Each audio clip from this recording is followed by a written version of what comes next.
SIR আলোচনা চলছে লোকসভায় এবং তাতে উত্তপ্ত সংসদ লোকসভা। আর অমিত শাহ বলতে ওঠার পরে অমিত শাহ এবং রাহুল गांधी बागजुद्ध। पूछते नहीं वोट चोरी करते। हिंदुस्तान के इतिहास में पहली बार डिसीजन लिया गया कि इलेक्शन कमीशन को, इलेक्शन कमिश्नर्स को फुल इम्यूनिटी दी जाएगी। इसके पीछे जो थिंकिंग थी वो हमें सबसे पहले बताएं। Let us have a debate on my press conference.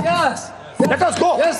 Amit Shah ji, I challenge you to have a debate on the 3 press conferences. विपक्ष के नेता महोदय कहते हैं कि पहले मेरी बात का आप जवाब दीजिए, मैं सुनना चाहता हूं। आपकी मुंसफी से संसद नहीं चलेगी। मेरे यहाँ बोलने का क्रम मैं तय करूंगा। इस तरह से नहीं चलेगी संसद। मान्यवर, उनको धैर्य रखना चाहिए, मेरा जवाब सुनने का। इनकी एक एक बात का जवाब मैं दूंगा, मगर मेरे भाषण का क्रम वो तय नहीं कर सकते, मैं करूंगा, क्योंकि मैं बोल रहा हूं। आपने अगर अमित शाह जी का रिस्पॉन्स देखा तो ये कंप्लीटली डिफेंसिव रिस्पॉन्स है, ये घबराया हुआ रिस्पॉन्स है, ये डरा हुआ रिस्पॉन्स है। मान्यवर, आपके चेहरे पर चिंता की लकीरें मैं देख रहा हूं कि मैं क्या बोलूंगा। मैं उनके उकसावे में नहीं आऊंगा, मैं मेरे विषय पर बोलूंगा। मैंने इतना ही कहा कि मैं मेरे भाषण का क्रम मैं तय करूंगा। मेरे भाषण का पहले क्या बोलना, बाद में क्या बोलना, मैं तय करूंगा। कल वो बोल रहे तो हम ऐसा थोड़ी ना बोले आप झूठ क्यों बोल रहे हो। हम नहीं बोले, नहीं बोल सकते साहब। वो माननीय विपक्ष के नेता है, वो बोल सकते अपना भाषण। এসআইআর এর বিরোধীদের নিশানা অমিত শাহ। প্রতিবাদে সরব তৃণমূল সহ বিরোধীরা। লোকসভা থেকে ওয়াকআউট। इन लोगों ने मान्यवर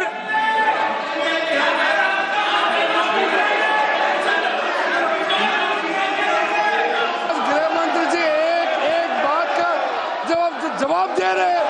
ये भाग गए, डर गए, सुन भी नहीं सकते। ये अगर ये सुन नहीं सकते हैं, इतना दिनों से संसद का समय बर्बाद क्यों किया?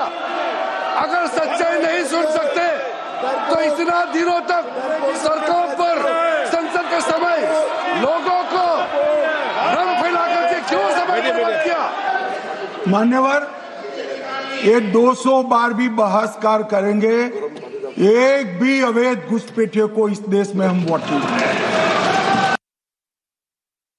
मूल मुद्दा है 1 घंटे के लिए सिर्फ इन्होंने सफाई नहीं दी है कि इन्होंने वोट चोरी नहीं की।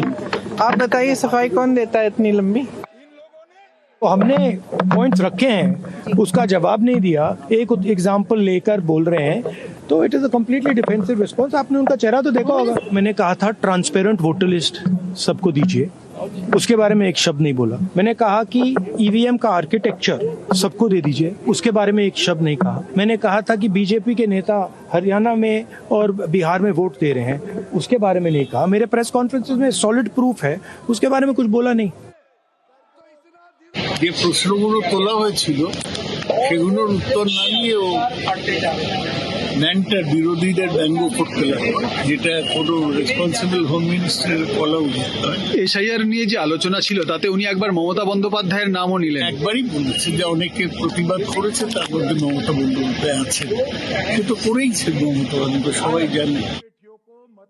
মাননীয় স্বরাষ্ট্রমন্ত্রীর জবাব, সেই জবাব তো শুধু জবাব ছিল না, আজকে গোলাগুলি ছিল। ওই গোলাগুলি হজম করতে পারছিল না, তাই পালিয়ে গেল ওখান থেকে। গণতান্ত্রিক ভাবে যেভাবে উনি একের পর এক তথ্য দিয়ে কংগ্রেস আমলে কিভাবে চিফ ইলেকশন কমিশনার নিয়োগ হতো তার তথ্য বলতে শুরু করলেন। ইন্দিরা গান্ধীর আমলে কি হয়েছে, নেহরুজির আমলে কি হয়েছে, সমস্ত কিছু বলা হয়েছিল।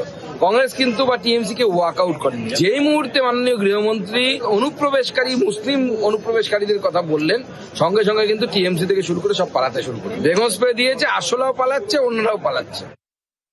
এসআইআর এর প্রতিবাদে আজও লোকসভায় সরব তৃণমূল সাংসদ শতাব্দী রায়ের দাবি, পরিকল্পনাহীনভাবে কমিশন এসআইআর করছে। सर, ये लोग बंगाल के बारे में जो भी बोलते हैं सब गलत है।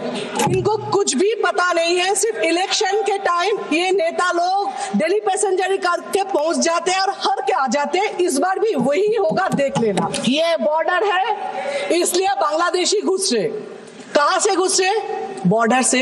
बॉर्डर किसका है? बीएसएफ के। बीएसएफ किसका है? सेंट्रल के। होम मिनिस्टर क्या कर रहे? वो लोग तो एटम बम नहीं है, ऊपर से